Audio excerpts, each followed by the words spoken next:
नमः पार्वती पते हर हर महादेव। मंडळी नमस्कार, सर्वप्रथम शुभ सकाळ। मंडळी आज आपण अशा ठिकाणी चाललेलो आहोत जे एक देवीचं मंदिर आहे, जे एका मातेचं मंदिर आहे, जे एका संपूर्ण गावाचं अगर पंचक्रोशीचं अगर तालुक्याचं म्हटलात तरी चालेल, वावगं ठरणार नाही अशा एका देवीच्या मंदिरात आपण चाललेलो आहोत। मंडळी आज आपण पाहणार आहोत एक असं मंदिर जिथे ना सिमेंट आहे ना लोखंड, पण तरीही शतकानुशतके हे मंदिर आज उभं आहे। मंडळी हे आहे हेमाडपंत स्थापत्य शैलीचं अद्भुत असं उदाहरण। हे आहे माता जोमकाईचं मंदिर। तर मंडळी चला आपण आजपासून सुरुवात करूया या एका नवा अध्यायाला। मंडळी सगळ्यात महत्त्वाची गोष्ट अशी आहे ना की मी तुम्हाला या संपूर्ण मंदिराचा एक प्रॉपर वॉक अराउंड देणार आहे, आणि सगळ्यात महत्त्वाची गोष्ट म्हणजे आपला आजचा हा जो व्हिडिओ आहे किंवा आपला आजचा हा जो व्लॉग आहे हा मी मिनिमम एक 3 ते 4 पार्टमध्ये करणार आहे। कारण कसं झालं आहे, अर्थात आपल्यातल्या प्रत्येकाला बुलेट गुरुजीबद्दल काय नवीन सांगण्याची गरज नाही आहे। तुम्ही याच्या आधी आपली नगरची सिरीज बघितलेली आहे, त्या सिरीजवरनं तुम्हाला थोडक्यात एक अंदाज आला असेल की बाबा आपल्याला मोस्ट ऑफली मंदिरशास्त्र आणि मूर्तिशास्त्र यांचा प्रॉपर अभ्यास आहे। सो आपण आपला जो केलेला हा जो अभ्यास आहे याच अभ्यासाला आपण सध्या कोल्हापूरमधनं सुरुवात करतो आहे, आणि आपल्या कोल्हापुरातील अनेक अशी पुरातन मंदिरं आहेत, पुरातन वाडे आहेत, अथवा अनेक अशी प्रेक्षणीय स्थळं वगैरे आहेत, आपण त्या सगळ्यांचा एक एक करून मागोवा घेणार आहे। ओके, सो चला आता सगळ्यात सुरुवातीला आपण इथून निघतोय आणि इथून निघून सगळ्यात पहिल्यांदा आपलं उत्तूर गाव बघणार आहोत आणि तिथून मग जोमकाई देवीचं दर्शन घेणार आहोत। ओके चलो।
मंडळी रस्त्याचा अंदाज घेत असताना आणि जेव्हा आपण कोल्हापूर किंवा निप्पाणीच्या दिशेने ज्या वेळेसला आजराच्या दिशेला म्हणजेच गोव्याच्या दिशेला जर जात असू तर त्यावेळेसला आपल्याला खास करून एक जुना कोल्हापूर गोवा रस्ता म्हणून आपल्या या रस्त्याची ख्याती आहे.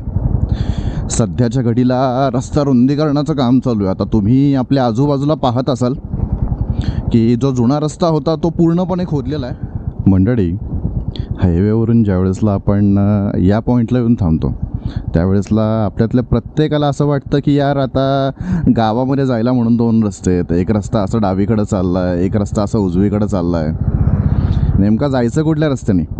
तर ज्यांना कोणाला उत्तूरमध्ये जायचं आहे त्यांनी उजवीकडं वळायचं आणि ज्यांना कोणाला गोव्याला जायचं आहे, अगर आजऱ्याला जायचं आहे त्यांच्यासाठी म्हणून हा डावीकडचा बायपास काढला आहे. तर चला आता आपण इथून आतमध्ये जाऊन सगळ्यात पहिल्यांदा म्हणजे आपल्या उत्तूर गावाची माहिती करून घेऊया.